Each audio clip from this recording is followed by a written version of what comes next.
धन्य ते संसारी दयावंत जे अंतरी, दयावंत जे अंतरी, दयावंत जे अंतरी, धन्य ते संसारी दयावंत जे अंतरी, दयावंत जे अंतरी, दयावंत जे अंतरी, धन्य ते संसारी दयावंत जे अंतरी, दयावंत जे अंतरी, दयावंत जे अंतरी, धन्य ते संसारी दयावंत जे अंतरी, दयावंत जे अंतरी, दयावंत जे अंतरी, उपकारासाठी आले घर जावे कुंठी, आले घर जावे कुंठी, आले घर जावे कुंठी, उपकारासाठी आले घर जावे, आले घर जावे कुंठी, आले घर जावे लटके चाही देही उदासीन, नाही देही उदासीन, नाही देही उदासीन, लटके वज्राही देही उदासीन, काय देही उदासीन, काय देही उदासीन, येथे उपकारासाठी आले घर जावे कुंठी,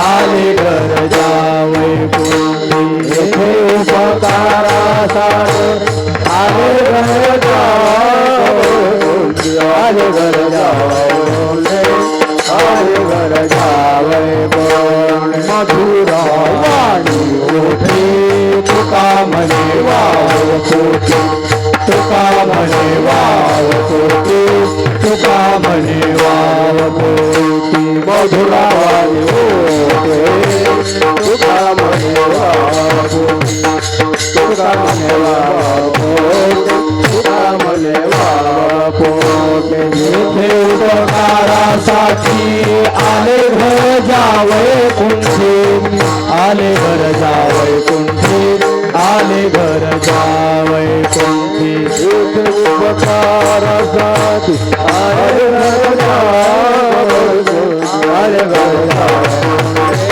आले घर जावे कुंठी, गोपाल कुमारी जय गोपाल कुमारी, गोपाल कुमारी, गोपाल कुमारी, गोपाल कुमारी, गोपाल कुमारी, गोपाल कुमारी, गोपाल कुमारी,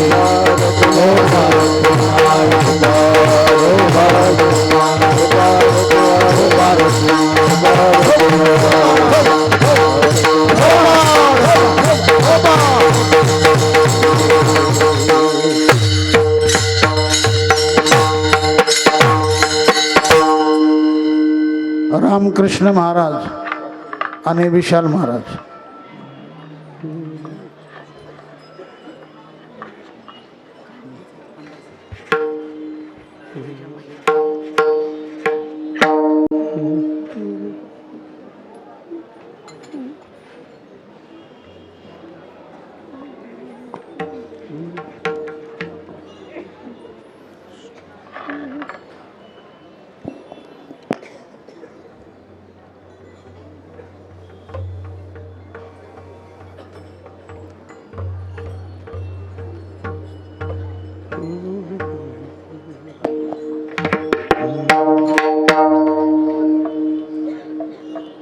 धन्य ते संसारी, धन्य ते संसारी, धन्य ते संसारी, धन्य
उपकारासाठी येते उपकारासाठी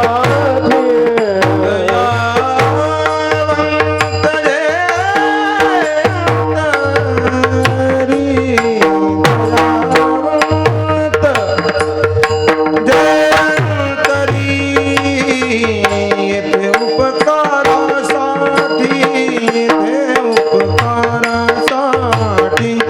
येथे उपकारासाठी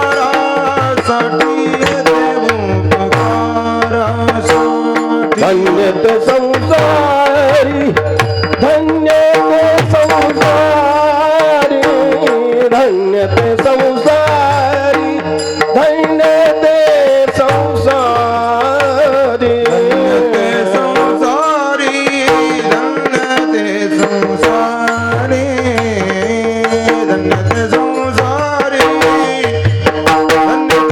संसारी दयावंत जयंतरी दयावंत जयंतरी येथे उपकारासाठी येथे उपकारासाठी येथे उपकारासाठी येथे उपकारासाठी दयावंत जयंतरी दयावंत जयंतरी येथे उपकारासाठी येथे उपकारासाठी येथे उपकारासाठी येथे उपकारासाठी आले घर जा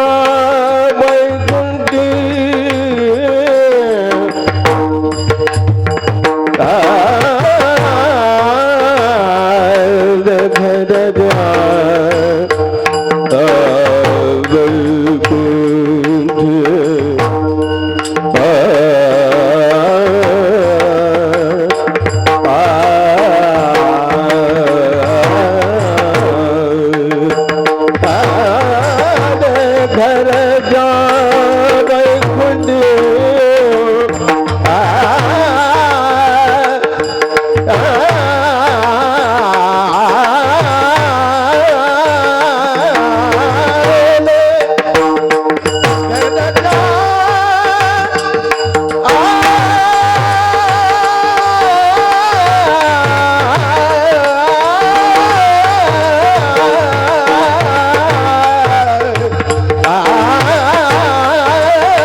आले घर जा घर जा वैकुंठ येथे उपकारासाठी येथे उपकारासाठी आले घर जाय वैकुंठी आले आले आले आले घर जाय वैकुंठी आले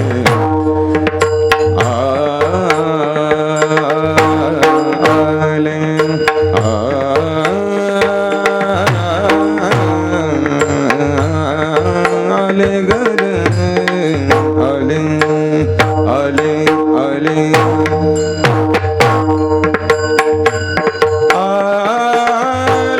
आले आले आले घर जावे घोड़ी आले घर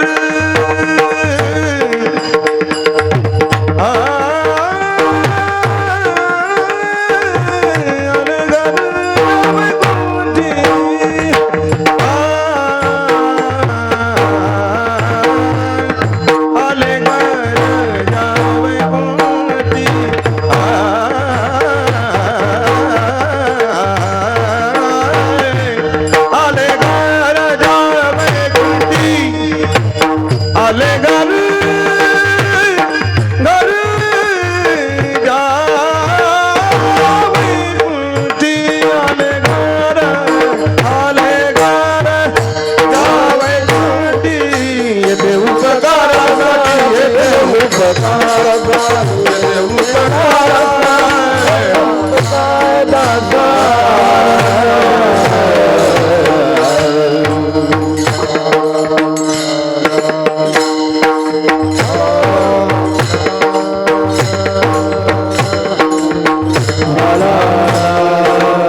धन्य ते संसारी दयावंत जे अंतरी, येथे उपकारासाठी आले घरच्या वैकुंठी. लटिके वचन नाही देही उदासीन, येथे उपकारासाठी आले घरच्या वैकुंठी. मधुरा वाणी ओठी, मधुरा वाणी ओठी, तुका म्हणे वाव पोटी, येथे उपकारासाठी आले घरच्या वैकुंठी. विठ्ठल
धन्य ते संसारी दयावंत जे अंतरी, येथे उपकारासाठी आले घरच्या वैकुंठी. लटिके वचन नाही देही उदासीन, येथे उपकारासाठी आले घरच्या वैकुंठी. मधुरा वाणी ओठी, मधुरा वाणी ओठी, तुका म्हणे वाव पोटी, येथे उपकारासाठी आले घरच्या वैकुंठी. श्रीराम राम राम जय राम राम राम, श्री राम राम राम जय राम राम राम. माता राम राम राम पिता राम राम राम, माता राम राम राम पिता राम राम राम. दिन राम राम राम रात राम राम राम, राम राम राम राम राम राम राम. शिव राम राम राम शिव राम राम राम, शिव राम राम राम शिव राम राम राम. हम राम राम राम सोहम राम राम राम, हम राम राम राम सोहम राम राम राम. रुद्रा राम राम राम जाग राम राम राम, रुद्रा राम राम राम राम राम राम. स्वप्न राम राम राम तुरिया राम राम राम, स्वप्न राम राम राम तुरिया राम राम राम. राजा राम राम राम प्रजा राम राम राम, राजा राम राम राम प्रजा राम राम राम. वक्ता राम राम राम श्रोता राम राम राम, वक्ता राम राम राम श्रोता राम राम राम. राम राम राम राजा राम राम राम, श्री राम राम राम राम राम राम राम.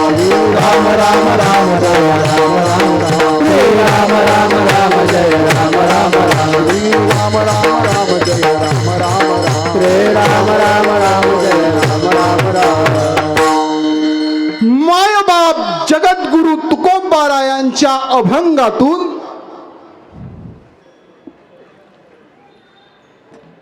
ज्ञानोबारायांच्या अलंकापुरीमध्ये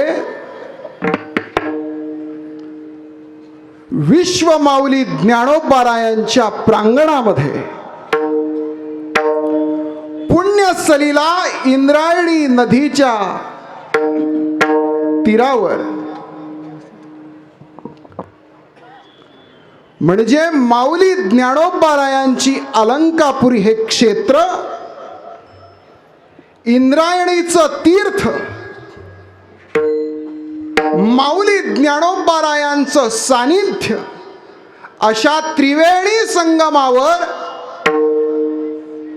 परमपूज्य स्वानंद सुख निवासी जोग महाराजांच्या पुण्यतिथीचा उत्सव म्हणजे त्रिवेणी संगमावरचं प्रयाग माधवाचं स्थान आहे. विठाला विठाला विठाला विठाला विठाला विठाला माऊली ज्ञानोबारायांच्या प्रांगणामध्ये ज्ञानोबारायांनी जो ज्ञान यज्ञ आरंभिला त्या ज्ञान यज्ञाला समाजामध्ये तेवत ठेवणारे नव्हे ज्ञान यज्ञ आरंभित केला. त्या ज्ञान यज्ञासाठी स्वतः ज्ञान कुंड म्हणून भूमिका घेणाऱ्या परमपूज्य जोग महाराजांचा हा परम पवित्र असा उत्सव आहे. विठाला विठाला विठाला विठाला विठाला विठाला माऊली ज्ञानोबारायांच्या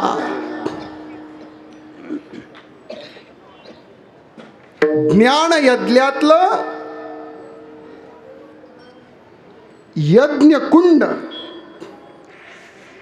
जर स्वानंद सुख निवासी परमपूज्य महाराज असतील तर त्या यज्ञ कुंडाचे चारही कोपरे म्हणजे महाराजांचं शिष्य चतुष्टय आहे. विठाला विठाला विठाला विठाला विठाला विठाला आणि या यज्ञ कुंडामध्ये या ज्ञान यज्ञामध्ये संस्थेतल्या प्रत्येक महात्म्यांचं गुरुवर्यांचं आजी माजी विद्यार्थ्यांचं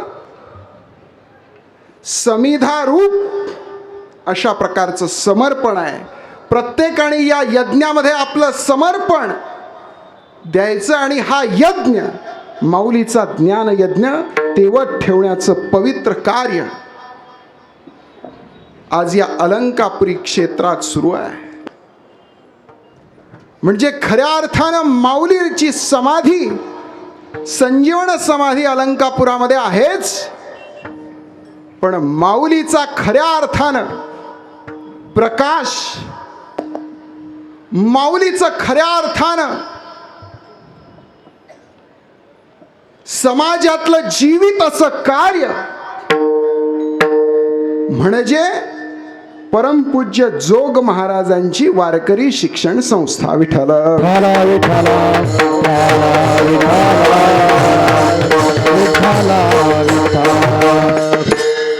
महाराजांच्या पुण्य पवित्र अशा या पुण्यतिथीच्या उत्सवामध्ये अनेक महात्म्यांची सेवा होत असते.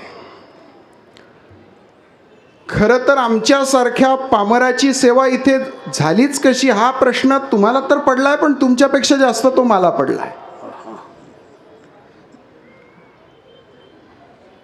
पण त्या इथे ही सेवा होतेच कशी काय आहे याचं थोडंसं चिंतन केल्यानंतर प्रामुख्यानं दोन कारणं माझ्या लक्षात आहे. पहिलं कारण असं आहे की ज्यांचा हा उत्सव आहे ज्यांचा हा उत्सव आहे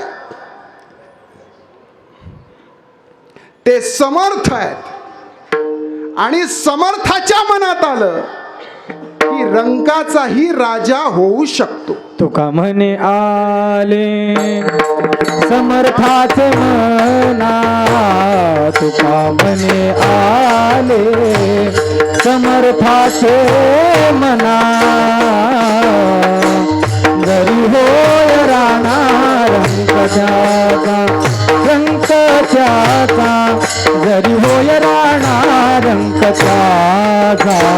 तुका म्हणे आले समर्थाचे मना, तुका म्हणे आले समर्थाचे मना,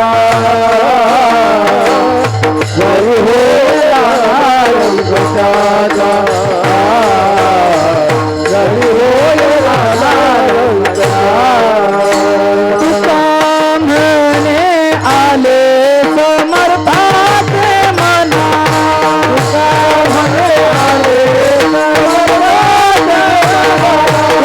म्हणे आले समर्थाचे मना, तुका म्हणे आले समर्थाचे मना, जरी होय राणा रंक त्याचा, जरी होय राणा रंक त्याचा, जरी होय राणा रंक त्याचा, जरी होय राणा रंक त्याचा.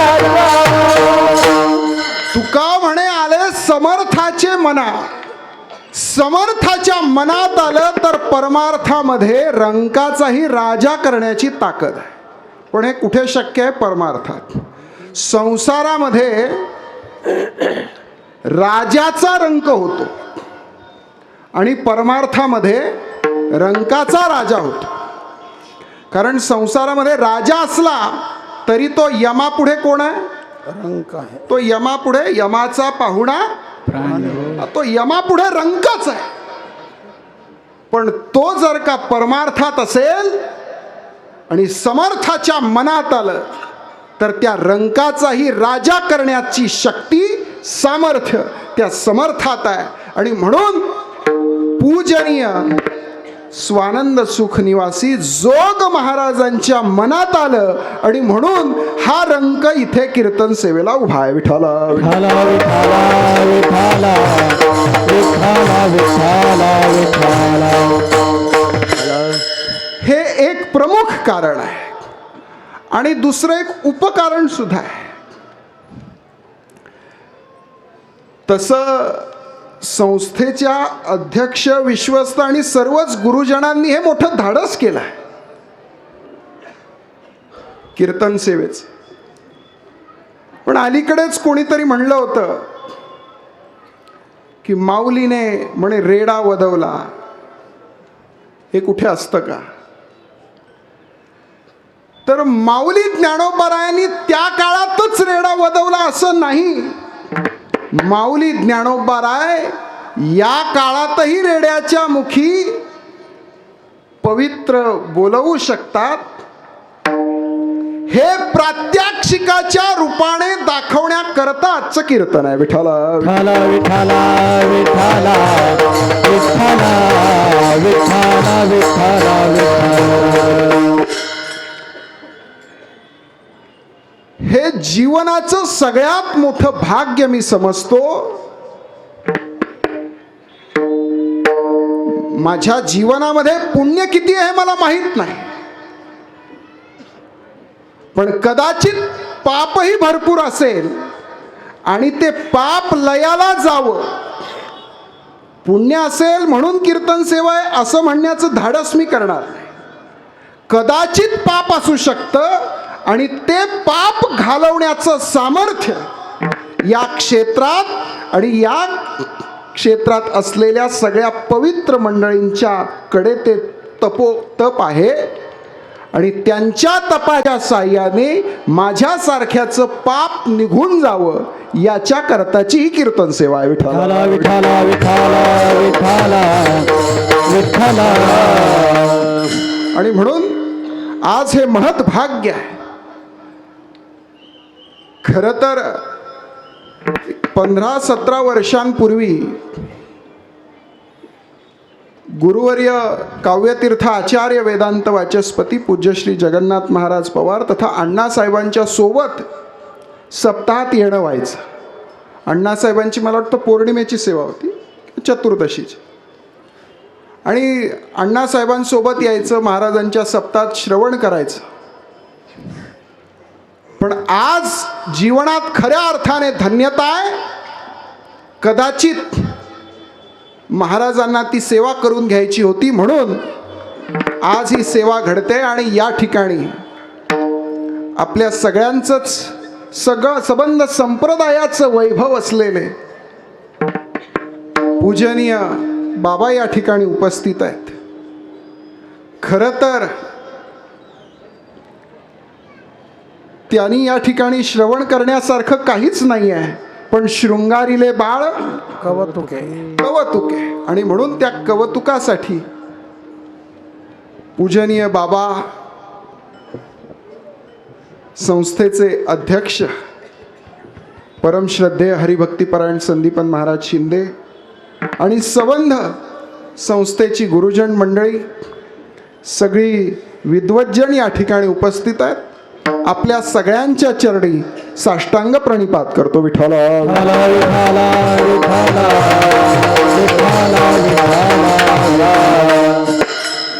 ज्या संत महात्म्यांच्या पुण्यतिथीचा हा उत्सव सुरू आहे, त्या परमपूज्य जोग महाराजांचं स्थान हे केवळ वारकरी शिक्षण संस्थेपुरता मर्यादित नाही. नव्हे महाराजांचं स्थान हे केवळ वारकरी संप्रदायापुरता सुद्धा सीमित नाही. महाराजांचं स्थान हे संबंध महाराष्ट्राच्या अस्मितेसाठी परम वैभवाचं स्थान आहे. विठ्ठल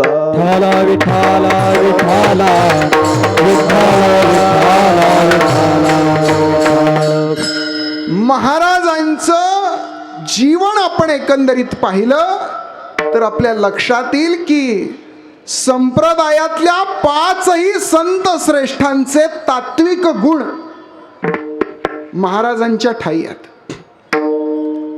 ज्ञानोबारायांचं ज्ञान आहे,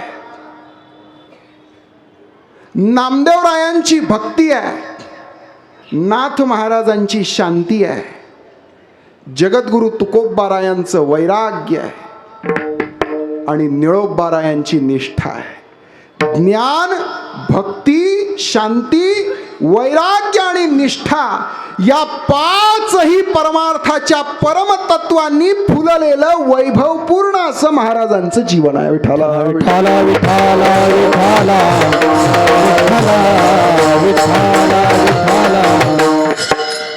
थोडं पुढे जाऊन सांगतो. महाराजांच्या जीवनचरित्राकडे बारकाईनं आपण पाहिलं तर महाराजांना अनुग्रह हा माऊली ज्ञानोबारायांचा आहे. संस्थेची पायाभरणी माऊलींच्या दारात पूजनीय महाराजांनी केली आहे. माऊली ज्ञानोबारायाचा अनुग्रह पण भंडारा डोंगरात जाऊन गाथेचं पारायण केलंय. बीज उत्सवामध्ये महाराज 8 दिवस देहू क्षेत्रात राहत होते. म्हणजे भंडारा डोंगरात जाऊन महाराजांनी तपश्चर्या केली. बीज उत्सवात 8 दिवस देहूत वास्तव्य होतं. जगद्गुरु तुकोबारायांच्या अभंगांचं वर्गीकरण आणि ती सार्थ सुद्धा केली. हे एक मोलाचं कार्य संप्रदायात आहे. आणि पूजनीय महाराज जगद्गुरु तुकोबारायांच्या पालखी सोहळ्यात चालत होते. म्हणजे ज्ञानोबारायांचा अनुग्रह पण बऱ्यापैकी सेवा नव्हे नव्हे भरीव अशी सेवा जगद्गुरु तुकोबारायांची आहे. आणि म्हणून खऱ्या अर्थानं आज संप्रदायामध्ये जो ज्ञानोबा तुकाराम हा मंत्र आहे, या ज्ञानोबा तुकाराम मंत्राला नव्हे नव्हे ज्ञानोबा आणि तुकाराम या केवळ दोन विभूती नाहीत, तर ज्ञानोबा आणि तुकाराम हे दोन तात्विक विचार एकत्रित आणण्याचं कार्य परमपूज्य महाराजांचं आहे. विठाला विठाला विठाला विठाला विठाला. त्या ज्ञानोबा आणि तुकारामच्या मध्ये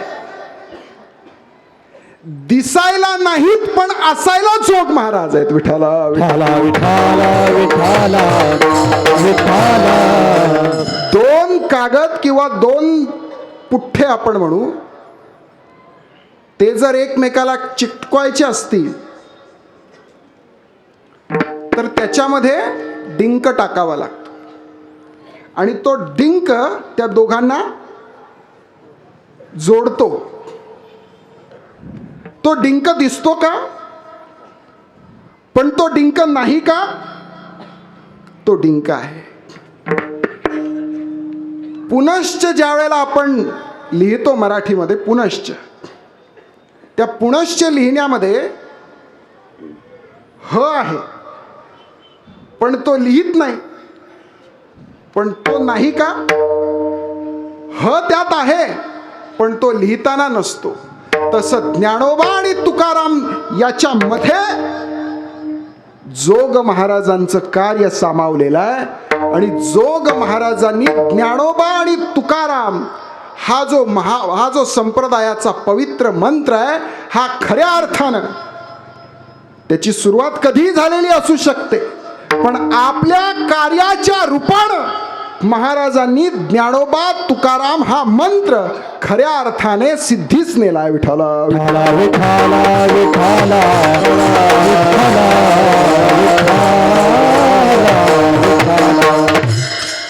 संप्रदायाच्या प्रती असलेली निष्ठा म्हणजे त्या चरित्रातला एक दोन प्रसंग जर आपण पाहिले तर मुंबईच्या गुजराती मंडळींनी सत्यनारायणाच्या पूजेची सांगता महाराजांच्या कीर्तनाने व्हावी याच्याकरता लोकमान्य टिळकांची चिठ्ठी आणली होती. आणि त्यावेळेला महाराज म्हणतात की मी सत्यनारायणाच्या कथेच्या सांगतेला येणार नाही. याहून मोठी संप्रदायाच्या तत्वांशी निष्ठा दुसरी कोणती असू शकते? त्याही पुढे जाऊन सांगतो, महाराजांच्या मनात, आपल्या सगळ्यांना हा प्रसंग माहिती आहे, महाराजांच्या मनात काशीला जाण्याचं आलं. आणि मला वाटतं नाना गोरेकरच नाव आहे ना, नाना गोरेकरांच्या समोर ते गेल्यानंतर ज्यांच्यावर त्यांची श्रद्धा होती त्यांनी असं सांगितलं की तुम्ही काशीला जायचं ठरवल्यामुळे मी तुमच्यावर नाराज आहे. महाराजांनी त्या क्षणी सांगितलं मी काशीला जाणार नाही. महाराष्ट्रातली संप्रदायाची तीर्थक्षेत्र सोडून महाराज कधी दुसऱ्या तीर्थाला गेले नाहीत. याहून मोठी महाराष्ट्र आणि महाराष्ट्राच्या संत साहित्यावरची निष्ठा दुसरी कोणती असू शकते? विठाला विठाला विठाला विठाला. ज्यांनी आपलं सबंध आयुष्य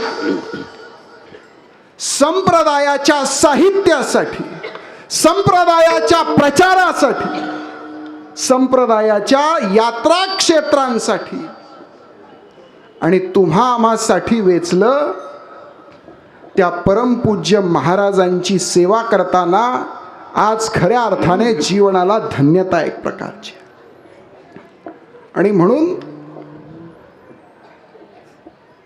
महाराजांचं जे ज्ञानोबा तुकोबांच्या मधलं जे कार्य आहे, खऱ्या अर्थाने महाराज म्हणजे ज्ञानोबा तुकोबाचे सेतू आहेत, आळंदी देहूचे सेतू आहेत. आणि म्हणून एक त्यांच्याच समोर आज मनामध्ये त्यांच्याच प्रेरणेने एक संकल्प स्फुरतो आहे. आपले अनेक वारकरी महिन्याला देहूची वारी करतात. देहू आळंदीची वारी असते. आणि ज्या महान संतांमुळे हा महाराष्ट्र महा झाला. एरवी कोणत्याही राज्याला राष्ट्र असं संबोधलं जात नाही. ते राज्य आहे, तो प्रदेश आहे. मध्य प्रदेश, उत्तर प्रदेश, छत्तीसगड, राजस्थान, कोणत्याही राज्याला राष्ट्र असा शब्द नाही. गुजरातेत एक प्रांत आहे, त्याचं नाव आहे सौराष्ट्र आहे. पण केवळ आपल्या राज्याला महाराष्ट्र असं म्हणतात. त्याचं कारण ज्ञानोबा आणि तुकोबा सारखे महान संत या मातीत होऊन गेले. त्यांच्या महानत्वामुळे हा महाराष्ट्र आहे. विठ्ठला विठ्ठला विठ्ठला विठ्ठला विठ्ठला. आणि म्हणून महाराष्ट्राच्या आध्यात्मिक क्षेत्राची ज्यांच्यामुळे म्हणून ओळख आहे, त्या ज्ञानोबा तुकोबाचे हे क्षेत्र. आज महाराजांच्या प्रेरणेने एक मनामध्ये विचार आहे की आपली मंडळी पायीवारी करते देहूची आळंदीची, आणि ती वाढतही गेली पाहिजे. सर्वसामान्य प्रत्येक माणसाला आळंदी पंढरी पायीवारी करावी असं वाटलं पाहिजे. म्हणून आळंदी ते देहू, ज्ञानतीर्थ ते तुकातीर्थ असा एक इंद्रायणीच्या काठावर कॉरिडॉर असावा. एक वारकऱ्यांसाठी, खास पायी चालणाऱ्या वारकऱ्यांसाठी नदीच्या तीरावर, इंद्रायणीच्या तीरावर एक स्वतंत्र पथ असावा, मार्ग असावा, ज्याच्या दोन्ही बाजूला निसर्ग, इंद्रायणी, पवित्र झाडं, वृक्ष, आणि मधून आपल्या वारकऱ्यांनी ज्ञानोबा तुकारामचं भजन करत तिथून वारी करावी. आणि हा ज्ञानोबा तुकोबा आळंदी देहू, ज्ञानतीर्थ ते तुकातीर्थ याला जोडणारा जो सेतू असेल, त्या सेतूचं नाव स्वानंद सुख निवासी जोग महाराज सेतू असं त्याचं नाव असावं. ही विनंती मी शासनाला करणार आहे. आणि नव्हे नव्हे तो माझा संकल्प आहे आणि महाराजांच्या साक्षीनं सांगतो. त्याकरता पुढची काही दिवस खर्ची घालून पण आळंदी देहूचा वारकऱ्यांसाठीचा सेतू व्हावा आणि त्या सेतूचं नाव पूजनीय महाराजांचं असावं. विठ्ठला विठ्ठला विठ्ठला विठ्ठला विठ्ठला. ज्यांनी स्वतंत्र ग्रंथ रचना न करता, ज्यांनी स्वतंत्र आश्रम मठ मग काही निर्माण न करता केवळ आणि केवळ आमच्या ज्ञानोबा तुकोबाचे विचार सर्वसामान्य माणसापर्यंत पोहोचावेत, याच्याकरता आपलं सबंध आयुष्य अर्पित केलं, त्या पूजनीय महाराजांसारखे महात्मे आपल्या महाराष्ट्रात आणि या भूमीत होऊन गेले. हे तुमचं आमचं भाग्य आहे. पण हे तुमचं आमचं भाग्य असलं तरी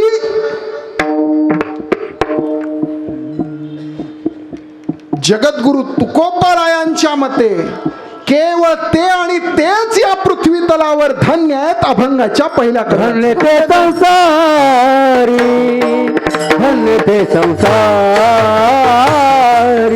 धन्य ते संसारी, धन्य ते संसारी, धन्य ते संसारी, धन्य ते संसारी.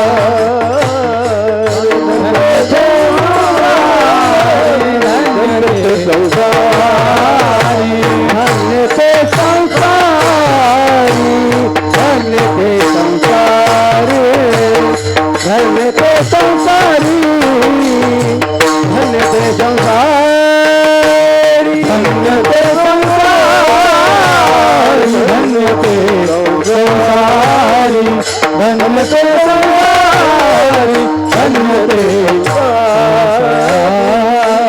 दयावंत जे अंतरी, दयावंत जे अंतरी, येथे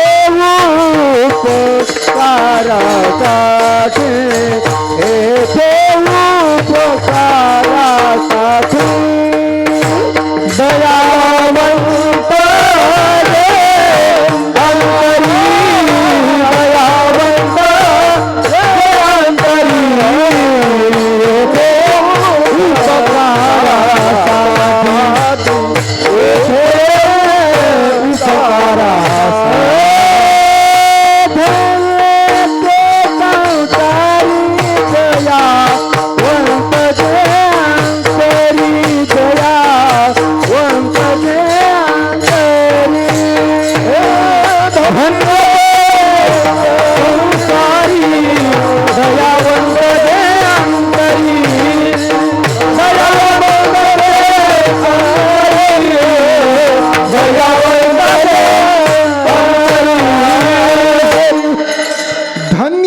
संसारी दयावंत जे अंतरी.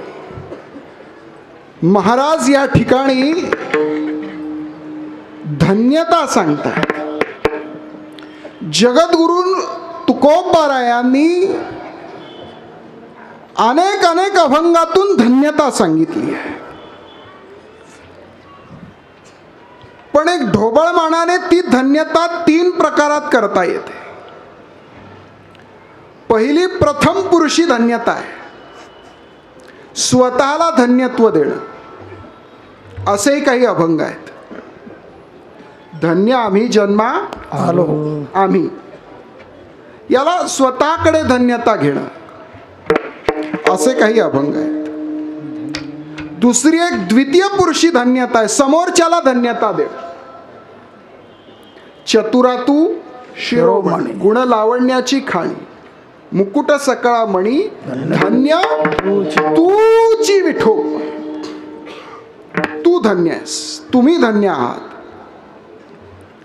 एक प्रकार स्वतःला धन्यता देणं, दुसरा प्रकार समोरच्या व्यक्तीला धन्य देणं, आणि तिसऱ्या प्रकारामध्ये तृतीय पुरुषी धन्यता तिसऱ्या वस्तूला किंवा तिसऱ्या व्यक्तीला धन्यता देणं. धन्य माता पिता तयाची, धन्य माता पिता तया, धन्य माता पिता तया, आपुल्या हिता जोसे जागता, आपुल्या हिता जोसे जागता, धन्य माता पिता तयाची, धन्य माता पिता तयाची. तिसऱ्या व्यक्तीला तिसऱ्या वस्तूला धन्यता द्यावी. धन्य म्हणजे माननीय पंतप्रधानांनी सुद्धा आता देहू क्षेत्रामध्ये आल्यानंतर जी धन्यतेचं प्रमाण भाषणामध्ये दिलं. धन्य देहू गाव पुण्यभूमी ठाव, त्याच्यामध्ये सुद्धा तृतीय पुरुषी धन्यता आहे.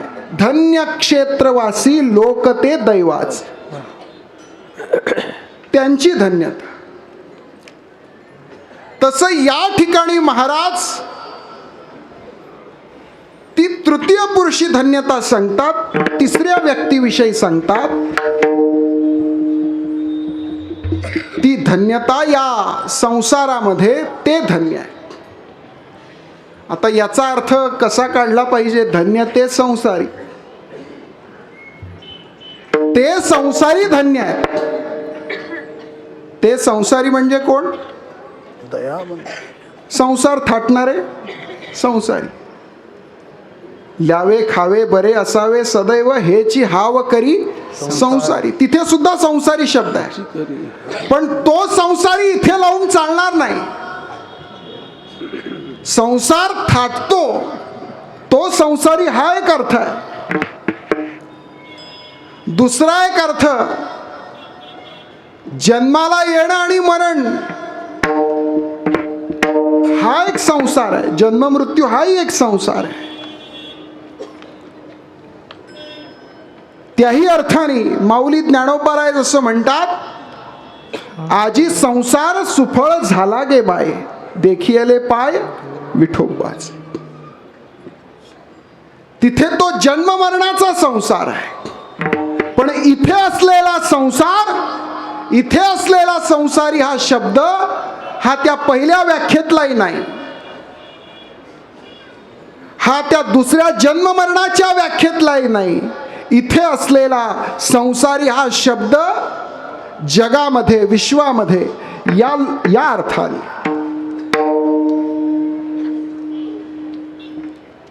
अवघाची संसार सुखाचा करी. इथे जो माऊलींना संसार अभिप्रेत आहे तो व्यापक अर्थाने, तो या जगामध्ये या अर्थाने. म्हणजे ते गीत इथे गाणं योग्य नाही, पण त्याचा फक्त अर्थ देख तेरे संसार की हालत क्या हो गई भगवान, यातला जो संसार आहे तो संसार म्हणजे हे जग, ही पृथ्वी किंवा हा विश्व, हे विश्व. तेव्हा या विश्वामध्ये ते धन्य आहेत. ते म्हणजे कोण, याचं उत्तर महाराज देतात, दयावंत जे अंतरी. ज्यांचं अंतःकरण दयावंत आहे तेच या जगतामध्ये धन्य अशा प्रकारचे. दयावंत एकतर काही लोकांना दयाच नसते, काही दयावान असतात, पण संत महात्मे हे दयावंत असतात. काही निर्दयी असतात, काहींकडे दया नसते, काही दयावान असतात, आणि फक्त संत महात्मे हे दयावंत असतात. समोरच्याची कीव आली म्हणून त्याला थोडीफार मदत करणं हा दयावांचा भाग होऊ शकतो, पण तो दयावंत होत नाही. महाराज या ठिकाणी त्यांनाच जगतामध्ये श्रेष्ठत्व, धन्यत्व अशा प्रकारे देतात जे दयावंत आहेत. त्यांची दया ही पौर्णिमेच्या चंद्रासारखी असते. ती लहान थोर, स्त्री पुरुष, जाती धर्म असा कोणताही भेदभाव करत नाही. सर्वभूती दया साधू म्हणावे ऐशिया, साधू म्हणावे ऐशिया, साधू म्हणावे ऐशिया. सर्वभूती दया साधू म्हणावे ऐशिया, साधू म्हणावे ऐशिया, साधू म्हणावे ऐशिया.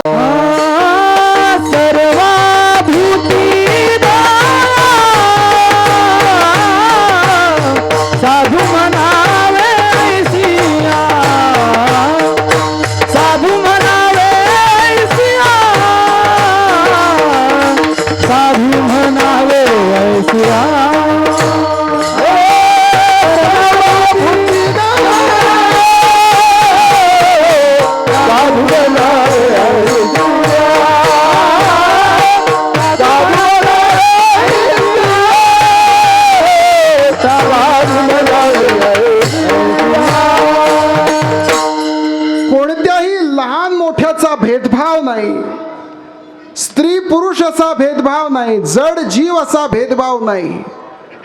प्रत्येकासाठी सारखी दृष्टी, सारखा न्याय आणि सारखा कळवळा. दया करणे जे पुत्रासी तेची दासा आणि दासी. आपल्या मुलावरती जितकी दया करावी तितकीच दास आणि दासींवरती दया करतात. त्याला खऱ्या अर्थाने दयावंत अशा प्रकारे. सारखी दया.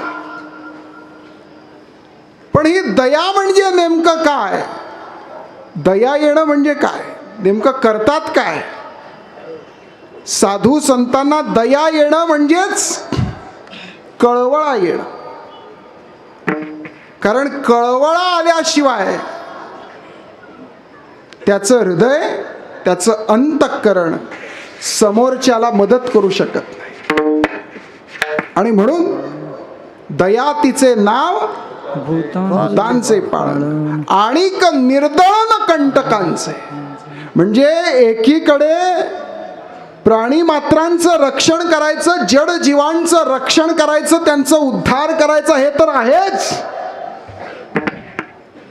पण त्या दयेच्या व्याख्येमध्ये कंटकांचं निर्दळन सुद्धा सांगितलंय. आणि निर्दळन कंटकांचं. आणि अशी जी दया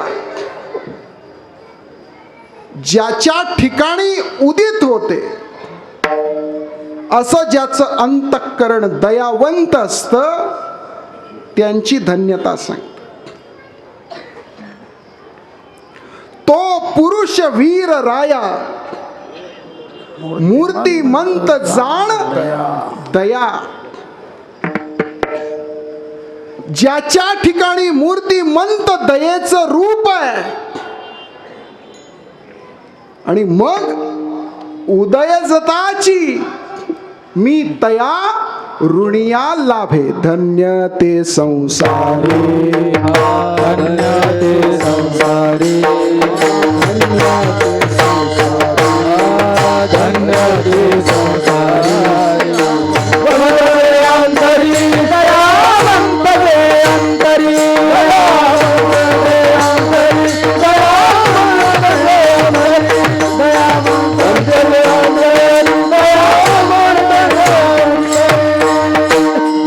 ज्या पुरुषाच्या ठिकाणी दया आहे, भगवंत म्हणतात मी सुद्धा त्याचा ऋणी होतो. याहून मोठी जीवनात धन्यता कोणती असू शकते?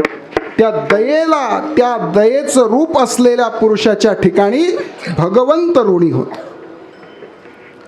आणि म्हणून ते दयावंत या जगतामध्ये श्रेष्ठ आहेत.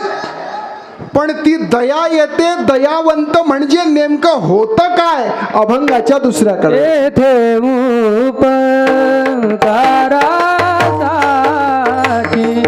येथे उपकारासाठी, येथे उपकारासाठी, येथे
संतांच्या ठिकाणी किंवा दयावंताच्या ठिकाणी दया उदित होते.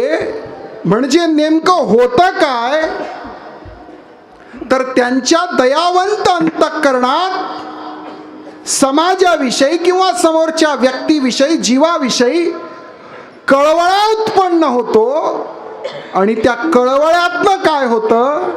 तर उपकार घडतो. येथे उपकारासाठी आले घरच्या वैकुंठी.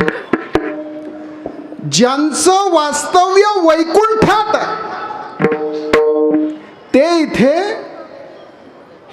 उपकारासाठी आले. धन्यता सांगताना महाराज म्हणतायत की ज्यांचं अंतःकरण दयावंत आहे, पण त्या दयावंत अंतःकरणातनं उपकार करण्यासाठी ते इथे आलेत. पण तो उपकार म्हणजे नेमका करतात काय? समाजावर उपकार करणं, जीवावर उपकार करणं म्हणजे नेमकं करतात का याची अनेक प्रमाण आहेत. समोरच्या व्यक्तीचा किंवा जो आपल्याकडे मागणी घेऊन आला त्याचा उद्धार करणं म्हणजे उपकार करणं नव्हे, तर त्यांच्या चित्तामध्ये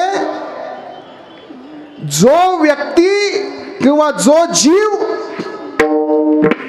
ज्याचा आपला परिचय सुद्धा नसेल, नवे नवे त्यांनी त्याच्याकडून माझ्याशी शत्रुत्व जरी पत्करलं असेल तरी त्याच्या कल्याणाची कामना करणं माऊली ज्ञानोबा राय जसं जो जे वांछील तो ते लाहो. जगाच्या कल्याणाची आस करणं तया नाव उपकार. विठ्ठल विठाला विठाला विठाला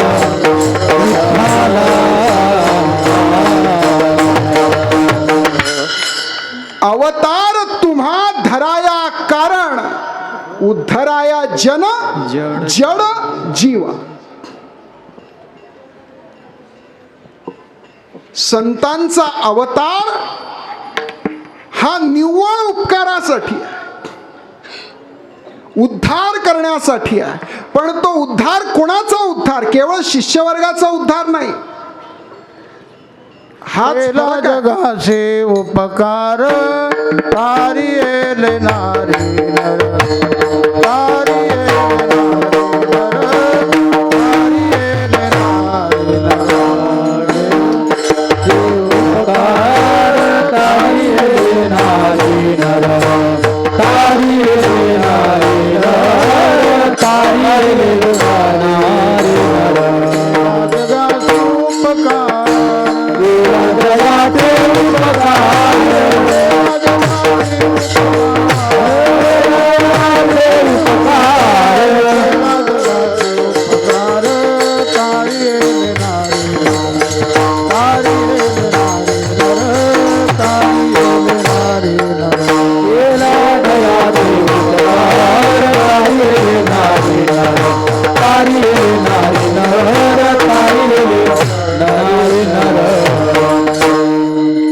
नारी नर सगळ्यांवर उपकार, आणि केवळ नारी नरांवर नाही तर महाराज म्हणतात उद्धराया जन जनमध्ये तर नारी नर सगळेच आले, पण त्याच्या पुढे जाऊन सांगतात जड जीवा.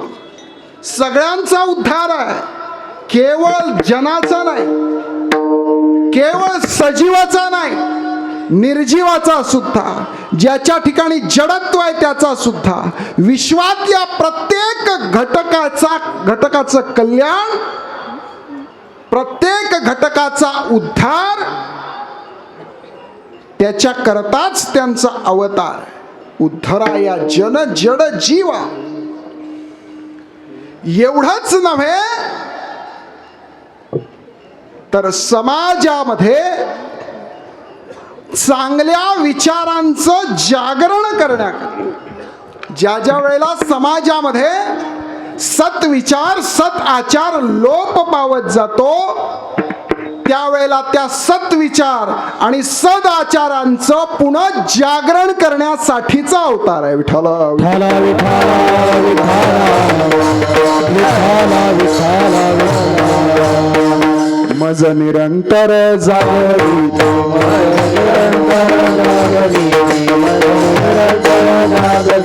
काय सांगू आता संतांचे उपकार मग निरंतर जागवी, मग निरंतर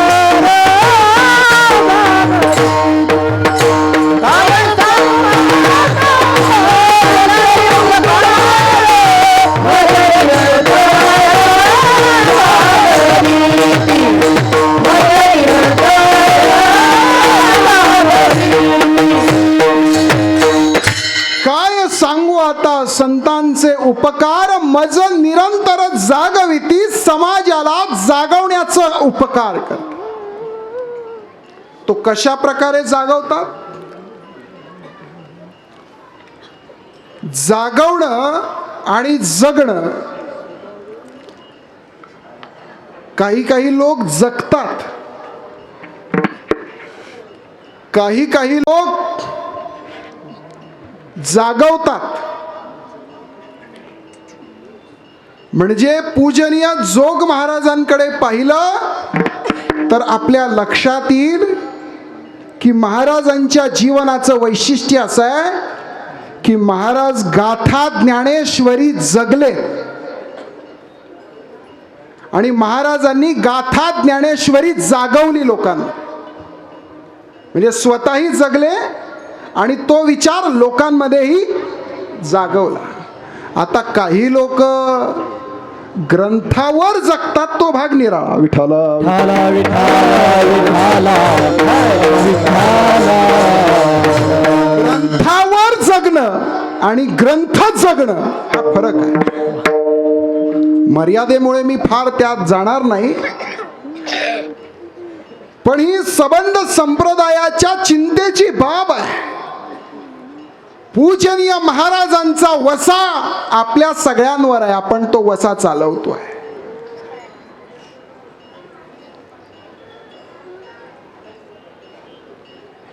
पूजनीय मामासाहेबांनी या संस्थेला एक मोठं वैभव म्हणजे पूजनीय मामासाहेब. मला सांगा, मी आपल्या सगळ्यांची माफी मागून बोलतो, मामासाहेब SP कॉलेजचे प्राचार्य होते. नैष्ठिक ब्रह्मचर्य, परिवार नाही, तरी सुद्धा नोकरी करण्याची काय गरज होती हो? काहीच आवश्यकता नव्हती. पण समाजामध्ये आदर्श घालून दिला की परमार्थ, धर्माचा प्रचार प्रसार ही आमच्या आत्म्याची आवश्यकता आहे, आमच्या जीवाची आवश्यकता आहे. पण लौकिक जीवनाकरता आमच्या उपजीविकेचं साधन हे स्वतंत्र असलं पाहिजे. आणि म्हणून शेवटपर्यंत नोकरी केली आणि नोकरी करून पुण्याहून आळंदी क्षेत्रामध्ये येऊन ही संस्था उभी केली. आणि मी काहीसा भाग वाचलाय, त्यात असं लक्षात येतं की सुरुवातीच्या काळामध्ये संस्थेमध्ये व्यावसायिक प्रशिक्षण सुद्धा दिलं जायचं. आध्यात्मिक शिक्षणाबरोबर व्यावसायिक शिक्षण सुद्धा असायचं. हे खूप मोठं महान कार्य पूजनीय मामासाहेबांनी केलंय. त्यांच्या कार्याला शतशत प्रणाम. विठाला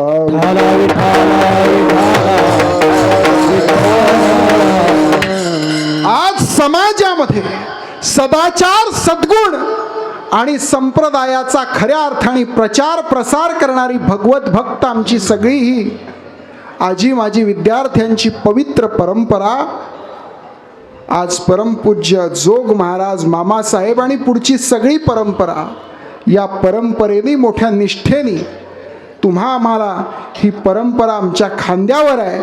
आणि म्हणून पूजनीय महाराजांचा वसा, पूजनीय मामासाहेबांचा वसा आपल्याला अशाच पद्धतीनं, अलांछन पद्धतीनं, निष्कलंकित पद्धतीनं समाजामध्ये समाजाची आणि संप्रदायाची सेवा करण्याचं हे तुमचं आमचं भाग्य आहे. हे खरंच मोठं वैभव आहे. विठाला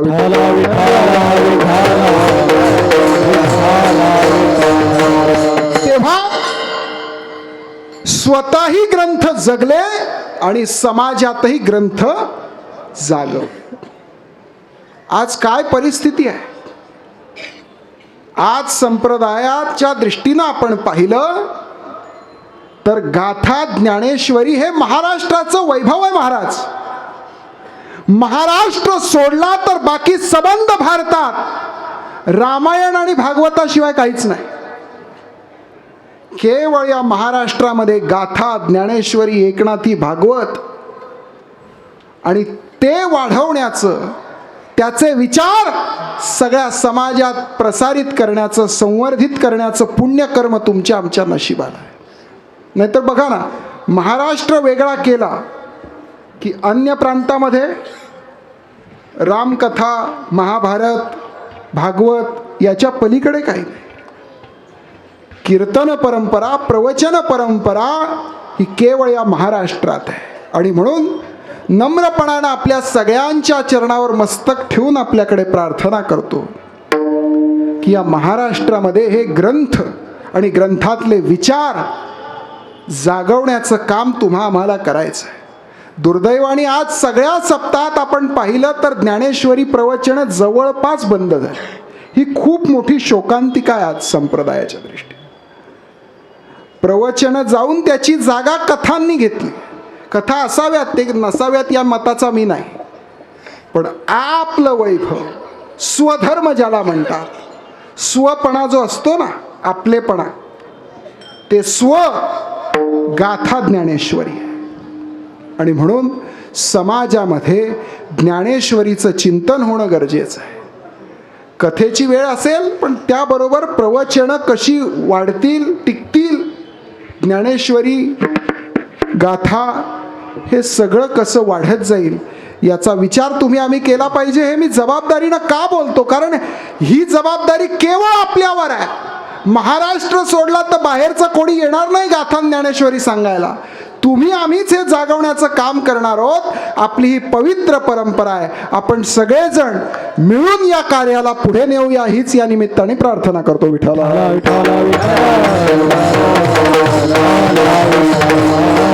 तेव्हा समाजाला जागवण्याचं काम हाच खऱ्या अर्थाने उपकार अशा प्रकारे केला. येथे उपकारासाठी समाजाला जागवण्याचा उपकार करण्यासाठी संत या पृथ्वीवर आले. नाही तर येरवी ते इथले नाहीत. त्यांचं वास्तव्य कुठे आहे? आले घर ज्या वैकुंठ. त्यांचं वास्तव्य वैकुंठात आहेत. आम्ही वैकुंठवासी आलो याची करण्याची अनेक प्रमाण आहेत. पण इथे एक प्रश्न सुद्धा आहे. आता घर हा शब्द आलाय. खरं तर प्रत्येकाला घर लागतं. साधू संतांचंही घर आहे. या अभंगात म्हटल्याप्रमाणे वैकुंठात आहे. तुम्हा आम्हाला शरीराला दगडा विटा मातीचं घर लागतं. काही लोक अजूनही बेघर आहेत. बेघर लोकांसाठी सरकार योजना काढतं. तर बेघर म्हणजे काय? दोन घरं. अर्थ तर तोच आहे ना. बे म्हणजे काय? बेघर म्हणजे दोन घर. पण ज्याला एकही घर नाही त्याला बेघर म्हणतात. काही लोक बेघर आहेत. काहींना चांगली घर आहेत. काहींचं घर नाही, काहींचे बंगले आहेत. ते घर शब्द चालत नाही. त्यांना जर म्हटलं ना तुमच्या घरी चला, ते थोडे रागात बघतात. ते म्हणतात आम्ही घरात राहत नाहीत. कशात? आम्ही बंगल्यात राहतो. बंगल्यात कोण राहतं? ज्याच्या घरी गेल्यानंतर अर्ध्या तासाने चहा मिळतो. आणि तो चहा सुद्धा असा मिळतो की समोर आलेल्या कपामध्ये असं वाकून पाहावं लागतं. चहा कुठे आहे? वाकून पाहावं लागतं तो चहा कुठे आहे. त्याला बंगला म्हणतात. आणि घर कशाला म्हणतात? ज्याच्या घरामध्ये चहा कपातनं बशीत आत्महत्या करत करत बाहेर येत असतो त्याला घर म्हणतात. अण्णासाहेबांचं हे चिंतन आहे. हा मी माझं काहीच सांगत नाही. मी सगळं त्यांचंच सांगतो. विठ्ठला.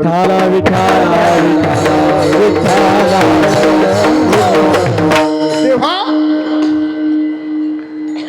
बेघर, घर, बंगला, अलीकडे काहींचे फ्लॅट झाले. पण हे झालं देहाचं घर.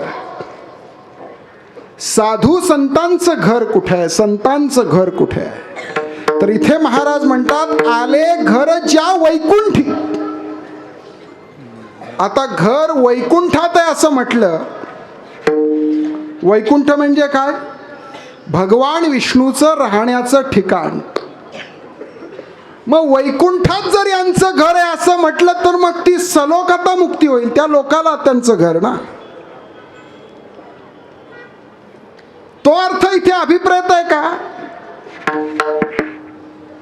भगवान विष्णूच्या नगरीत राहणारे आमचे संत आहेत का? आम्ही तर कुणालाही वैकुंठवासी करतो. मग असे सगळे वैकुंठातनं दयावंत येतात का इथे उपकार करायला? नाही का?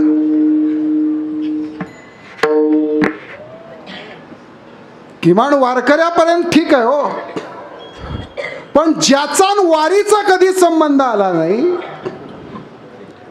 ज्याचा आणि एकादशीचा कधी संबंध आला नाही, ज्याचा आणि तीर्थक्षेत्राचा कधी संबंध आला नाही, ज्याचा गाथा आणि ज्ञानेश्वरीचा कधी संबंध आला नाही, नवे नवे दशावतारापैकी कोणत्याच अवताराचा त्याचा संबंध आला नाही, तोही गेल्यावर वैकुंठवासी होतो. मोठा फोटो करून पुढे वै लिहिलं जातं. मग असे सगळे वैकुंठवासी म्हणजे त्या वैकुंठात घर आहे का त्यांचं? आणि मग त्या अर्थाने इथे वैकुंठ अभिप्रेत आहे का? मुळीच नाही. इथे असलेला आले घर ज्या वैकुंठी, याचा अर्थ विष्णूच्या लोकात त्या वैकुंठातलं घर नव्हे, तर भगवान विष्णूच्या 1000 नामांपैकी एक नाम वैकुंठ आहे. वैकुंठ पुरुष प्राण प्राणद प्रणवो पृथ्वी. वैकुंठ म्हणजे विष्णूचं राहण्याचं ठिकाण नव्हे, तर वैकुंठ म्हणजे स्वतः भगवान विष्णू हेच ज्याचं राहण्याचं ठिकाण आहे. विठाला विठाला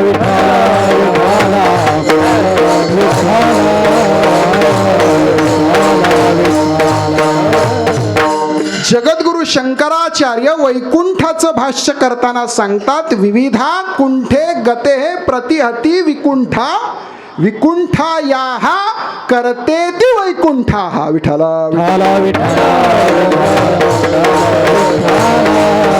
हे 5 महाभूत आहेत. ते म्हणजे 5 या ज्या मोठ्या गती आहेत, या 5 विविध प्रकारच्या गती त्यांना अवरोध करणं, कुंठित करणं. सोप्या भाषेत सांगायचं, बोली भाषेत सांगायचं तर स्पीड ब्रेक करणं. स्पीड ब्रेकर म्हणजे वैकुंठ. विठाला या 5ही एका महाभूताला अडवणं कोणाची ताकद नाही. तेव्हा 5ही महाभूतांची गती कुंठित करून त्यांचा एकत्रित काला करण्याची ताकद, पंचमहाभूतांचा गोंधळ केला एके ठाई मेळ. विठाला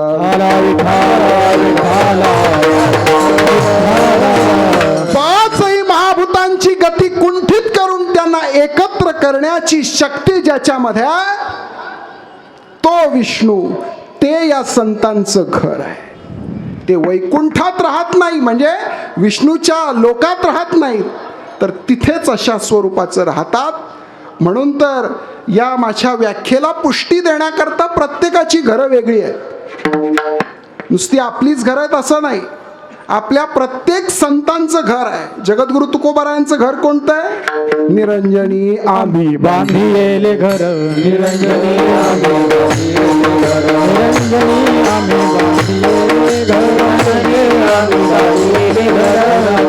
निरंतर राहिलो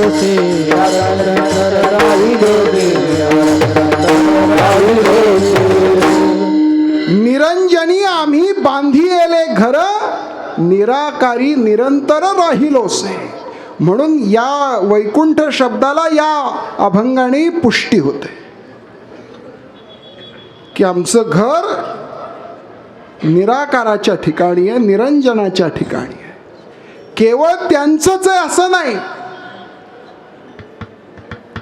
माऊली ज्ञानोबारायाचं सुद्धा घर तिथे आहे. ज्ञानदेवा घर चिदानंदी, ज्ञानदेवा घर चिदानंदी, ज्ञानदेवा घर चिदानंदी, ज्ञानदेवा घर चिदानंदी,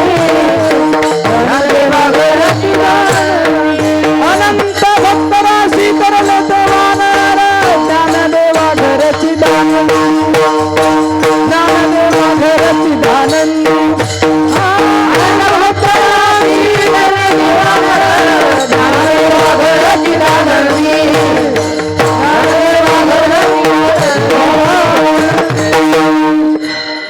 चिदानंदाच्या ठिकाणी माऊलीचं घर आहे म्हणजेच काय, वैकुंठात घर आहे. अगापै पंडू कुमारा येता स्वरूपाचिया घरा, करीतसे आडवारा विश्वाभास. हे जसं माऊलीचं घर आहे तसं नामदेवरायाचं घर सुद्धा तिथे आहे. परेहुनी परते घर तेथे राहू निरंतर, तेथे राहू निरंतर, तेथे राहू निरंतर. परेहुनी परते घर तेथे राहू निरंतर, तेथे राहू निरंतर.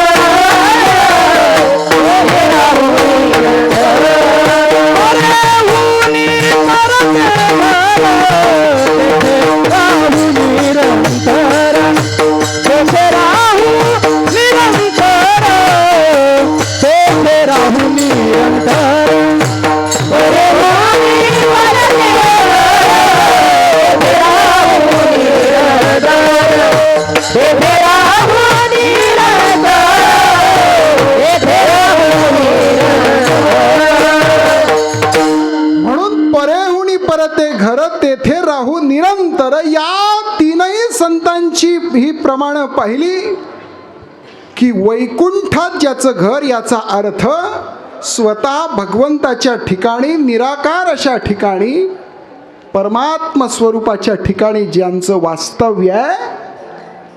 कारण महाराजांनी सांगितलंच आहे ना, आमुचा स्वदेश भुवनत्रयामध्ये. तीनही भुवनांना व्यापून ज्यांचं वास्तव्य आहे असे संत, त्यांचं ते सदचित आनंदाचं ठिकाण सोडून तुमच्या आमच्या मृत्यू लोकामध्ये कशा करता येतात, तर येथे उपकारासाठी, उपकार करण्यासाठी येतात.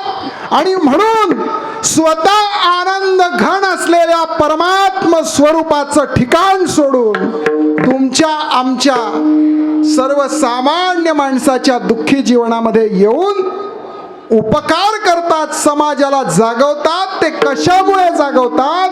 कारण त्यांच्या ठिकाणी कळवळा असतो. तो कळवळा कशामुळे येतो? कारण त्यांचं अंतःकरण दयावंत असतं आणि म्हणून ते या जगामध्ये धन्य आहे. धन्य ते संसारी, धन्य ते संसारी, धन्य ते संसारी, धन्य ते दयावंत जे अंतरी, दयावंत जे अंतरी, दयावंत जे अंतरी, दयावंत जे अंतरी, दयावंत जे अंतरी, दयावंत जे अंतरी. आणि मग जे दयावंत आहे तिथे उपकारासाठी वैकुंठ सोडून आल्यात महाराज. त्यांची अजूनही काही लक्षणं आहेत का? ती लक्षणं अभंगाच्या तिसऱ्या लटिके वचन, लटिके वचन, लटिके वचन, लटिके वचन, लटिके वचन,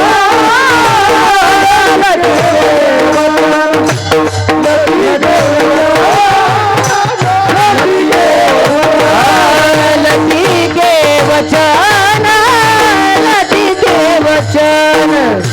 लटिके वचन, लटिके वचन, लटिके वचन,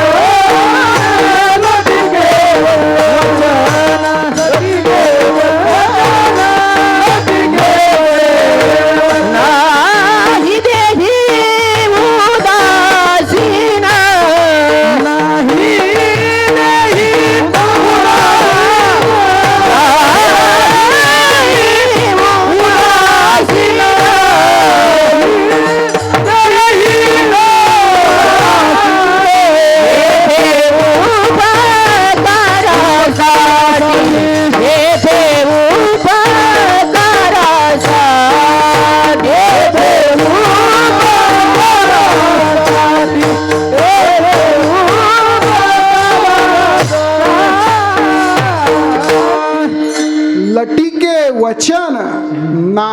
देही उदास. मुख्य लक्षण, मुख्य कार्य त्यांचं सांगितलं की येथे उपकारासाठी आले घर ज्या वैकुंठी. पण अशा महापुरुषांचं लक्षण अजून वर्णन महाराज सांगतात. लटिके वचन नाही देही उदासी. आता लटिके वचन म्हणजे खोटं बोलणं, आणि नाही देही उदासीन म्हणजे शरीरावर उदास नसणं, देहावर उदास नसणं. पण हे वचन आणि संत जीवन याचा दूरपर्यंत संबंध नाही. 936चा आकडा आहे. खोटं बोलणं किंवा शरीरावर उदास नसणं हे आणि संत जीवन असूच शकत नाही. हे तर पूर्णपणे विषयासक्त माणसाचं वर्णन आहे. लटिके वचन आणि नाही देही उदास हे कोणाचं वर्णन आहे? हे तर विषयी माणसाचं वर्णन आहे. कारण खरं आणि त्याचा जीवनात दूरपर्यंत संबंध येत नसतो. खरं बोलायचं नाही ही जणू त्याने एक भीष्म प्रतिज्ञाच केलेली असते. काही झालं तरी खरं बोलणार आणि खरं बोलणार नाही असं म्हणून सुद्धा त्याला रोज जिथे जावं लागतं तिथे वाचावं लागतं. सत्यमेव जयते. नोकरीला गेलात की काय, कुठे पण गेलात तरी, कुठेही गेलात तरी सत्यमेव जयते. पण सत्याचा आणि त्याच्या जीवनाचा दूरपर्यंत संबंध येत नाही. लटिके वचन आणि नाही देही उदासीन हे तर विषयी माणसाचं वर्णन आहे. विषयी माणूस हा कधीच देहावर उदास नसतो. त्याला थंडी आली की मेडिकलमध्ये जाऊन क्रीम विकत आणायची असते आणि ती अंगाला लावायची असते. का तर त्वचा काय म्हणतात त्याला, उलू नाही म्हणून, फाटू नाही म्हणून. थंडीचे वेगळे साबण लावायचे असतात. उन्हाळ्यामध्ये पूर्ण कपडे वापरायचे असतात. पावसाळ्यामध्ये त्याला रेनकोट, छत्री लागत असते. कशा करता? इतके आपल्या शरीराचे चोचले पुरवायचे असतात.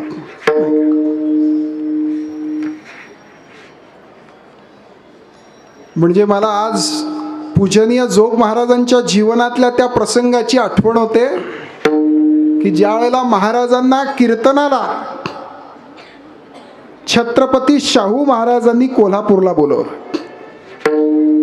आणि कीर्तना करता गाद्या, तक्के, लोड असं सगळं ठेवलं. आणि जोग महाराज त्या शाहू छत्रपतींवर, महाराजांवर चिडले. ए शाहू, इथे काय कथेकऱ्याचं कीर्तन आहे का?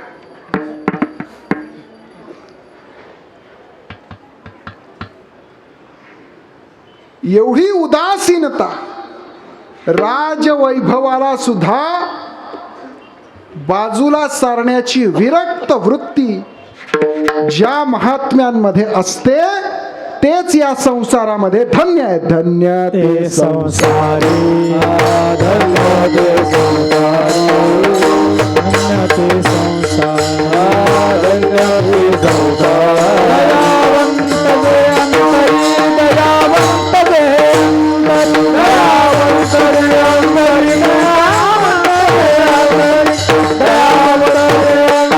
दयावंत जे अंतरी.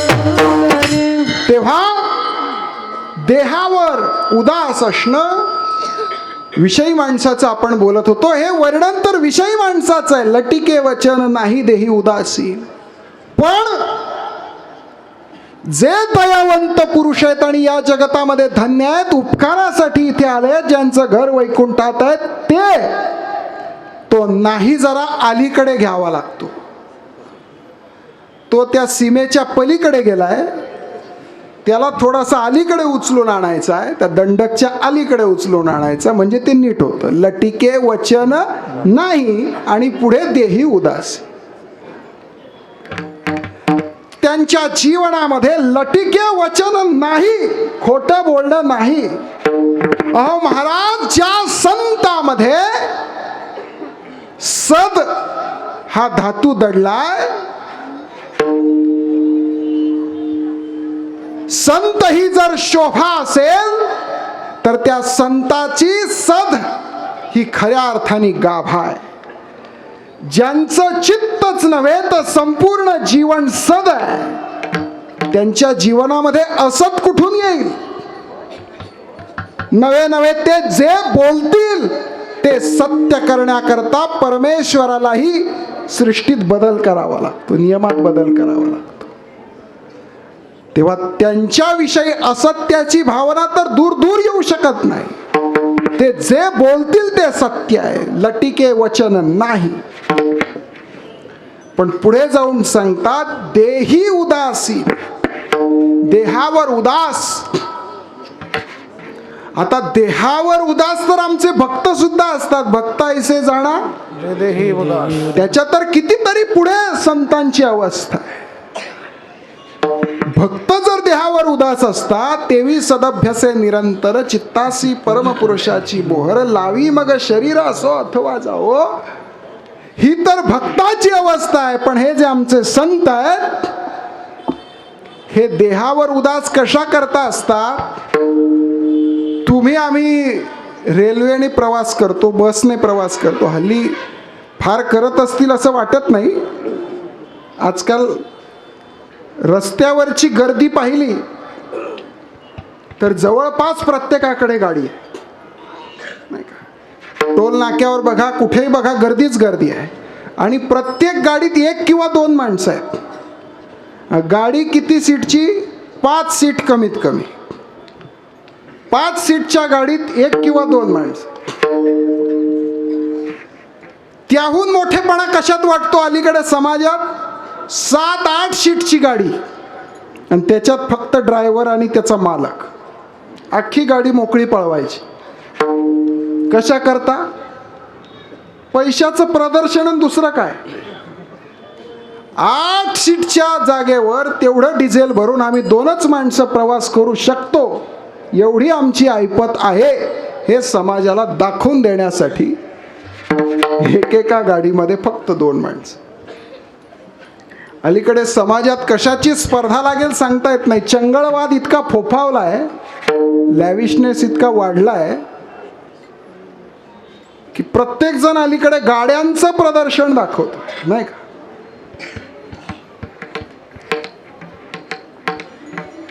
प्रत्येकाच्या गाडीचंही एक वैभव आहे. म्हणजे माफी मागून बोलतो, चिंतनाची किती स्पर्धा असेल माहीत नाही, पण गाड्यांची मात्र फार भयानक आहे बरं. आणि समाजामध्ये जोरदार चर्चा असते, कोणाकडे कोणती गाडी, कोणाकडे कोणती गाडी. हल्ली फार बदल होत चालले महाराज. म्हणून सगळ्यांनी मिळून चिंतनाची जरा खूप गरज आहे आता. संप्रदाय क्षेत्राच्या ठिकाणी आपण धाडस करून म्हणू शकतो, आणि आपल्याकडे विशिष्ट करून संस्थेत तरी ती परंपरा आहे की आज सेवा आहे, कीर्तनाची सेवा आहे, कीर्तन सेवा आहे. अलीकडे सेवा शब्द दूर पडत चालला. कोणाला फोन केला ना, हा महाराज कुठे होते? नाही, आज कार्यक्रम होता. काय होता? कार्यक्रम, सेवा नव्हती. पण त्यांनाही माहिती आहे कशाला विनाकारण सेवा शब्द वापरला. पण त्याला पवित्र भाव आणण्याचा प्रयत्न आपण सगळ्यांनी केला पाहिजे. मी फार विस्तारात जात नाही, पण आज संस्थेचं व्यासपीठ आहे आणि पूजनीय परंपरेचं हे व्यासपीठ आहे, आणि म्हणून या ठिकाणी थोडीशी चिंतनीय बाब आहे. विठ्ठला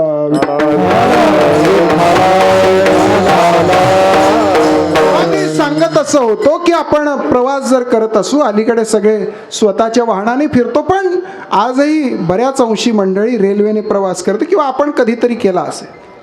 रेल्वेने, बसने ज्या वेळेला आपण प्रवास करतो, त्या रेल्वेत बसल्यावर आपल्याला कधी असं वाटतं का हो, हे सीट इथे फाटलंय, हे दुरुस्त करावं? वाटतं का? खरं सांगा प्रामाणिकपणे. इथे कोणीतरी थुंकलंय, जाऊन पटकन आपल्या बाटलीतलं पाणी ओतून ते स्वच्छ करा, वाटतं का? का वाटत नाही? कारण ती गाडी आपली आहे असं वाटत, आणि स्वतःच्या गाडीत काही होऊ द्या बरं, करतो की नाही नीट आपण? दुसऱ्या मिनिटाला गाडी थांबू आणि गाडी धुवून काढू. का? कारण ती आपली आहे असा आपलेपणा त्यात वाटतो. म्हणून ज्या पवित्र संत महात्म्यांना माहीत आहे, ठाऊक आहे की हा देह हे शरीर आपलं नाहीच आहे, आपलं घर, आपलं वास्तव्य, आपलं शरीर म्हणजे तो परमात्मा आहे.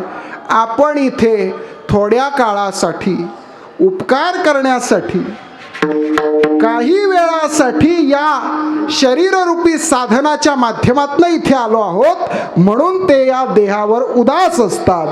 देही उदासी असे संत महात्मे जे देहावर उदास असतात, ज्यांच्या मुखातून किंवा कृतीतून कधी असत्य गोष्ट होत नाही, त्यांच्याविषयीची आणखी 2 वैशिष्ट्ये अभंगाच्या शेवटच्या कडव्यात सांगतात. मधुरा वाणी होते, मधुरा वाणी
मधुरा वाणी ओठी तुका म्हणे वाव पोटी. त्यांचं अजून 2 लक्षणं सांगतात, पण वेळ संपलाय. मधुरा वाणी ओठी, त्यांच्या ओठावर नेहमी मधुर वाणी असते. या 3ऱ्या कडव्यातलं लटिके वचन नाही आणि मधुरा वाणी ओठी हे 2 एकत्र केले तर आपल्याला माऊली ज्ञानोबारायांचं ओवी पूर्ण त्यात होते. साच आणि मवाळ मितले परी रसाळ, शब्द जैसे कल्लोळ. हेच मनुस्मृती सांगते, सत्यम ब्रूयात प्रियम ब्रूयात न ब्रूयात सत्यम अप्रियम प्रियम च नानृतम ब्रूयात एष धर्म सनातन. विठ्ठला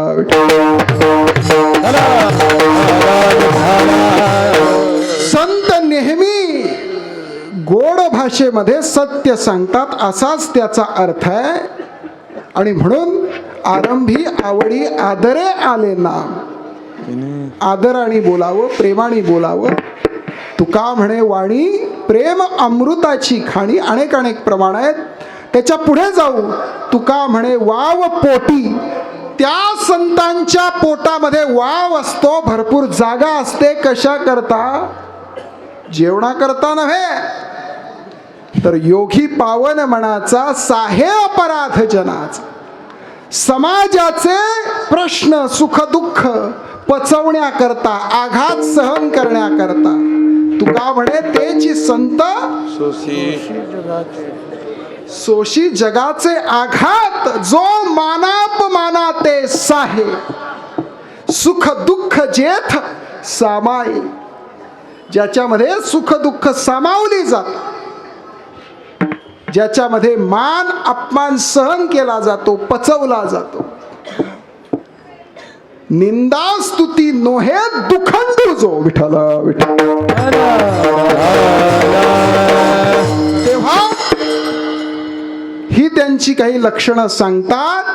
पण महाराज असे या पृथ्वीमध्ये जगतामध्ये दयावंत कोण होऊन गेले याची 3 उदाहरणं मी या पुढच्या 5 मिनिटात सांगून 8:30ला बरोबर कीर्तन संपवणार. त्याच्यामुळे 3 अनेक उदाहरणं आहेत, पण आपल्याशी निगडीत असलेली प्रामुख्यानं 3 उदाहरणं. श्रीमद भगवद्गीता संस्कृतामध्ये आहे आणि सर्वसामान्य माणसाला संस्कृत कळत नाही. त्याच्यामुळे तो भगवंतांनी सांगितलेला उपदेश तुम्ही आम्ही आमच्या जीवनामध्ये आणू शकत नाही. भाषेची अडचण आहे, अधिकाराची अडचण आहे, विशिष्ट वर्गाकडे त्याचा अधिकार आहे. आणि म्हणून हे होता कामा नये. सर्वसामान्य माणसापर्यंत भगवंताचा उपदेश पोहोचला पाहिजे. म्हणून ज्या संतांचं, ज्या महात्म्याचं चित्त, ज्याचं चित्त दयावंत आहे, त्यांना कळवळा आला. ते माझे माऊली ज्ञानोबाराय की या जगतातल्या माणसाला भगवंताचा उपदेश कळला पाहिजे. म्हणून त्यांनी श्रीमद भगवद्गीतेवरती सार्थ अशी टीका लिहिली, विश्लेषणात्मक लिहिलं आणि तुम्हा आम्हाला ज्ञानेश्वरी दिली. चला, ज्ञानेश्वरी ही ज्याला कळण्याला कठीण आहे त्या उपेक्षित माणसाकरता, सर्वसामान्य माणसाकरता, ज्याला आपलं दैनंदिन जीवनातनच सुटका मिळत नाही, त्यांनी कधी ज्ञानेश्वरी वाचावी, वाचता येईल की नाही तो सुद्धा सांगता येत नाही, सगळे अनुकूल होईल की नाही, त्याच्याकरता सरळ सोपा साधा हरिपाठ निर्माण केला.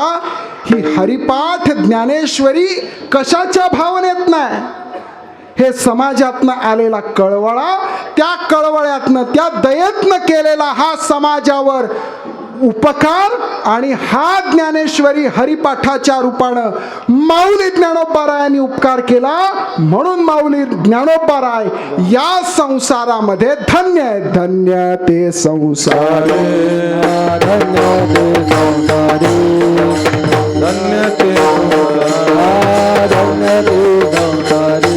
दयावंत देवतारी, दयावंत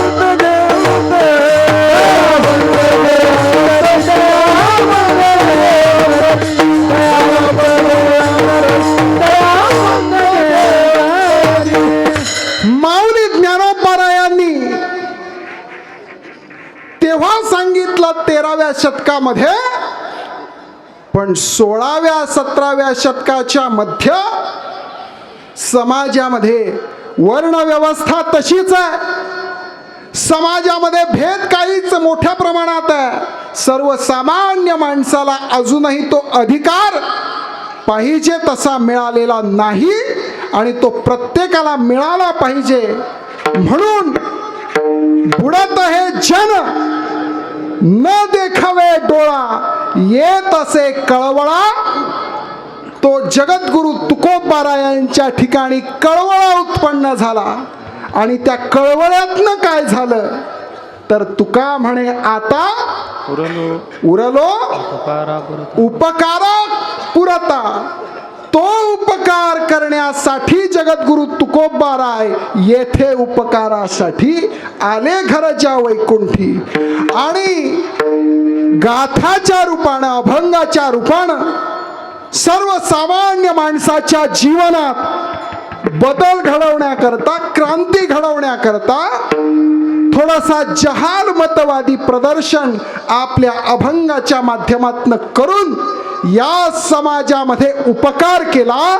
ते तुकोबाराय या संसारामध्ये धन्य आहे. धन्य ते संसारी, धन्य ते संसारी, धन्य ते संसारी, धन्य ते संसारी. दयावंत देवतारी, दयावंत देवतारी,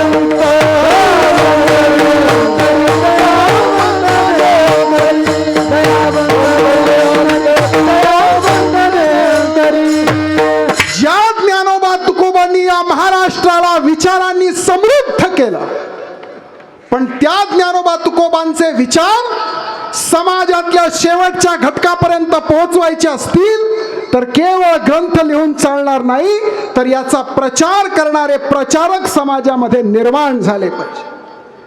सदाचार संपन्न, सद्विचार संपन्न असे प्रचारक समाजामध्ये असायला हवेत. आणि म्हणून कुस्तीतले पैलवान असून सुद्धा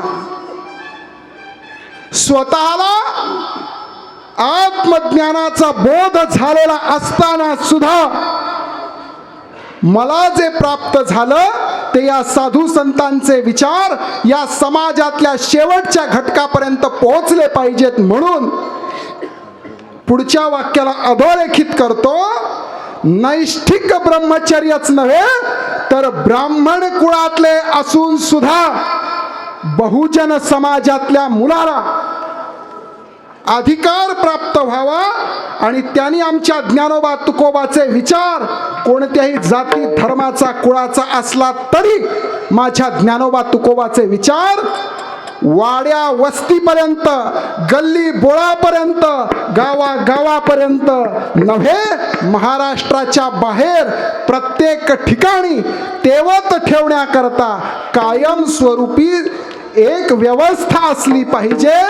ही व्यवस्था उत्पन्न करण्यासाठी ज्यांचं हृदय, ज्यांच्या चित्तामध्ये दया उदित झाली, कळवळा उदित झाला आणि वारकरी शिक्षण संस्थेच्या रूपाने या जगतावरती उपकार केले, ते सद्गुरु जोग महाराज या पृथ्वीवरती धन्य आहे. धन्य ते संसार, धन्य ते संसार, धन्य ते संसार.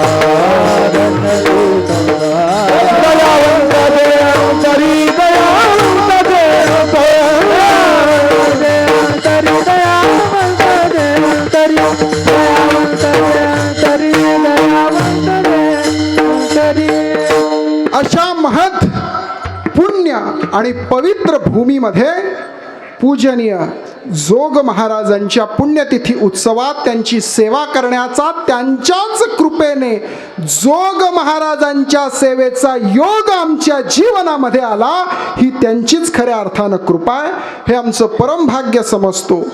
या ठिकाणी पूजनीय बाबा, सगळे गुरुजन वर्ग या ठिकाणी माझं कीर्तन, सेवा आणि बोबडे बोल ऐकण्याकरता या ठिकाणी आशीर्वाद देण्याकरता उपस्थित आहे. मी आपल्या सगळ्यांच्या चरणावरती नतमस्तक होतो. यातलं जे जे योग्य असेल ते गुरुवर्य अण्णासाहेबांचं आहे, कारण आजची सेवा माझ्या शरीराच्या माध्यमातून त्यांनाच महाराजांच्या चरणी रुजवायची असं आपण सगळ्यांनी समजूया. आणि जे जे अयोग्य आहे ते माझ्या बुद्धीचे दोष समजून आपण उदार अंतःकरणाने मला क्षमा करावं. मी पुन्हा एकदा आपल्या सगळ्यांच्या चरणी नतमस्तक होऊन हेच सांगेन, संस्थेचा विद्यार्थी, थेट विद्यार्थी होण्याचं भाग्य जरी पदरात पडलं नाही तरी अण्णासाहेबांच्या माध्यमातून संस्थेचाच विचार, संस्थेचीच शिकवणूक पोहोचली आहे. त्याच्यामुळे मी त्या योगानं एका अर्थाने संस्थेचाच, विद्यार्थ्यांचा विद्यार्थी आहे. त्याच्यामुळं संस्थेचा सेवक होण्याचं भाग्य आपण सगळ्यांनी माझ्या पदरी घालावं हे सगळ्यांच्या ठिकाणी प्रार्थना करतो. आपण सगळ्यांनी 2 तास हे चिंतन ऐकलं त्याबद्दल आपल्या सगळ्यांना धन्यवाद देतो. पुन्हा एकदा आपल्या सगळ्यांची क्षमा मागून झालेली चिंतनरूपी सेवा पूजनीय महाराजांच्या चरणी, जोग महाराजांच्या चरणी, ज्ञानोबारायांच्या चरणी समर्पित करून सेवेला पूर्णविराम देतो. ज्ञानेश्वर